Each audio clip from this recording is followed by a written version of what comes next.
Batista, já que você faz menção à enchente de 83, depois de 84, você esteve aqui. Sim.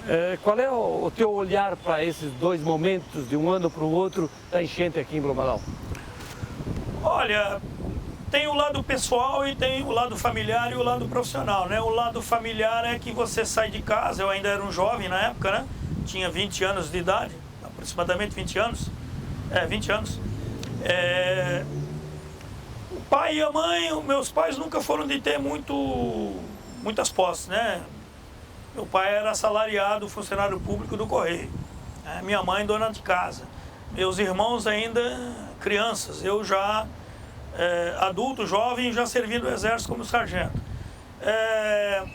Até emociona um pouco, Minusso, porque você está lá na linha de frente salvando quem não tem mais nada e você já fica imaginando que pela altura da água você também não tem mais nada. Então é uma coisa assim que eu quero agora aproveitar e lembrar o meu grande amigo, o Sargento Andreoli. Hoje ele é advogado, está morando no Rio Grande do Sul, advogando. Um outro amigo que eu tenho também, que é o Cabo Edmar, que serviu comigo. E todos os soldados que estavam na nossa tropa naquela época, né? Era uma coisa que eu salvava as pessoas, mas ficava pedindo a Deus que alguém também estivesse salvando a minha família. Sim, porque Blumenau virou um grande lago. Sim. Foi algo assim que eu nunca tinha visto antes. Pior do que foi somente a catástrofe de 2008. Foi pior do que a gente vivenciou nas duas enchentes. Sim, porque fez muito mais vítimas, né? Que eu também trabalhei, porque eu estava na Polícia Militar no pelotão de patrulhamento tático, no 10º Batalhão já, em 2008, né? Então todas as catástrofes que nós tivemos de 81 até 2017, eu trabalhei em todas, ou pelo Exército, ou pelo Corpo de Bombeiros, ou na Polícia Militar. E não foi só por conta de enchente e enxurradas, você esteve envolvido também em grandes incêndios, como Sim. aquele no edifício catarinense, nos anos 90. Eu trabalhei em 2 grandes incêndios na minha carreira, que eu posso dizer. Um foi ambiental, que foi o incêndio no Spitzkopf, onde nós trabalhamos ali durante mais de uma semana para debelar o incêndio, né, que estava queimando a mata lá.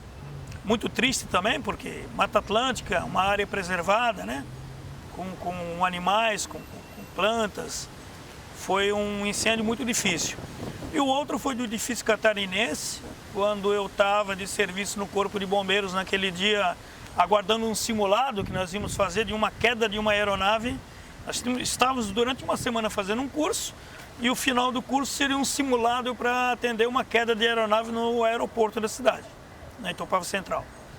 Quando ocorreu um incêndio no edifício catarinense, um pouco antes de todos nós irmos para o aeroporto. E foi muito difícil também, porque eu tive que expor a minha vida. Até quero aproveitar a oportunidade para explicar para as pessoas. Tem pessoas que ainda dizem até hoje que eu fiz algo impensado, que eu não medi as consequências do que eu estava fazendo, porque eu não usei equipamento de proteção para fazer o salvamento da senhora Romilda, que ainda está viva, né? Vai fazer 80 anos, se não me engano, agora esse ano, e de um senhor que trabalhava no salão de beleza, ali no edifício catarinense. Mas acontece que na época nós combatimos o incêndio no pelo, como a gente dizia, na farda. Não tinha o que tem hoje de jaqueta anti-chama, calça anti-chama, bota, balaclava. Só tinha as máscaras de proteção respiratória, que era o EPR, né? Mas na época nós tínhamos 2 EPRs daquele no local, só que eles já estavam sendo usados por outros bombeiros dentro do prédio, que não estavam acessando aquele andar onde estavam as 2 vítimas, do lado da Beira-Rio, e as vítimas vieram para o lado da 15, que é onde nós estávamos combatendo. Eles optaram em abordar o prédio pelo outro lado para chegar nas pessoas que estivessem lá para serem resgatadas. E por algum motivo, essas pessoas vieram para o lado contrário de onde estava o socorro. Vieram para o lado onde estava o combate, onde estava sendo realizado o combate. E aí eu tive que tomar uma decisão, Minusso. Eu olhei para a janela, vi primeiro ele, o senhor, depois devia ter na época uns 40, 45 anos de idade, ele. Depois ele entrou, não vi mais, depois veio ela, gritou socorro, a fumaça já era muito forte, já tinha indícios de que o fogo ia se alastrar rapidamente, porque foi na sobreloja do edifício, né? Aí eu falei para os meus camaradas, olha, eu vou lá, não tem jeito, segura a escada para mim. Eles arvoraram a escada, ficaram segurando a escada, era uma escada que não tinha ganchos para prender no beiral do parapeito da laje ali, né, do edifício. E a escada, então, ela corria. Então, para a escada não correr, os bombeiros ficaram, 2 companheiros meus seguraram embaixo e eu subi para procurar os 2. E aí, quando eu encontrei ele primeiro, perguntei onde é que ela estava, ele disse que ela tentou voltar para o outro lado do edifício. Eu desci com ele primeiro, quando ele estava em segurança eu voltei, quando eu voltei a situação estava pior ainda, mas eu pensei comigo, bombeiro pensa muito isso, tá, Minoso? Atende uma criança, pensa assim, vou atender como se fosse meu filho, passa a ser o teu filho.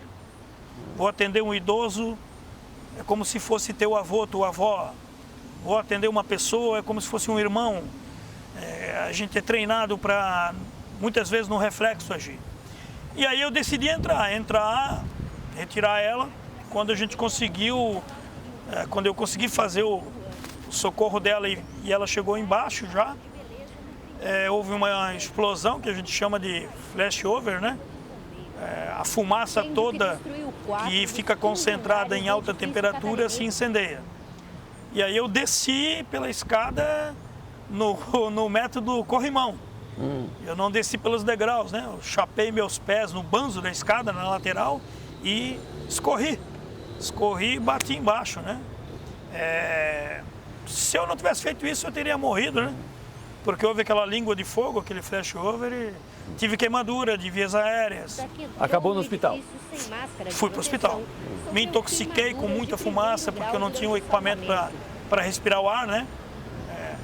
Para proteger ela daquele calor, eu abracei ela, trouxe o rosto dela para o meu peito, abracei ela. Quando eu fiz isso, subiu uma coluna de fumaça em alta temperatura, me queimou o rosto, né?